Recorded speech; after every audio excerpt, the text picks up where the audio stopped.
Elämän koreus.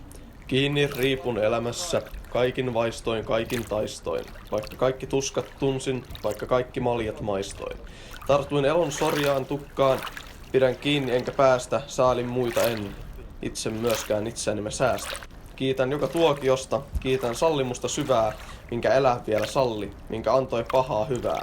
Teen sen itse tietoisesti, rikoin taikka kärsin, kestän. Noin mä pelon pelikot torjun, noin mä kuolon kauhut estän. Tiedän, että sorrun sentään, vaikka kenties juuri siksi elän suurta sunnuntaita, tunnen kaikki kaunihiksi. Kenties juuri siksi mulle taivaan tuliruiskut palaa, etten eespäin enää toivo, etten taakse taappäin enää halua. Tässä seison enkä taidan muuta, tällaiseksi loi mun aika, iäisyys ja luonto suuri, joka elää soi mun.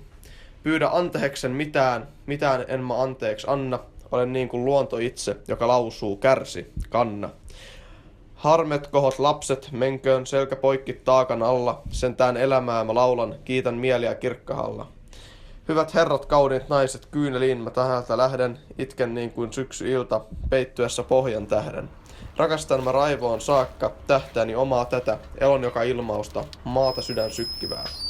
Rakastan lailla eroon, kerran elämästä tästä, ikihyvästi kun heitän, vielä nautin elämästä.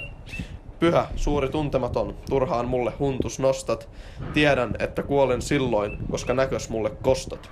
Siksi painan silmät kiinni, umpiluomin uskon sinuun, rinnoillesi pääni painan, tunnen, että uskot minuun.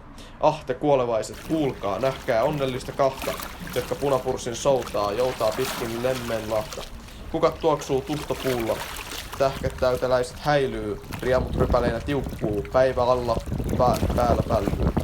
Miksen laulais, laikahtaisi, koska sopii sorja roiku siihen, mistä on miesten retki, missä naisten naurun kaiku.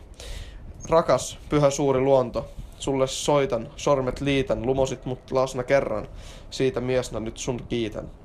Sulle uskoton en olla taida enää tahdo, helmaas suutelen ja kuolen vaivun vaihees ja kuvitelmas. Näin lausui Eino Leino.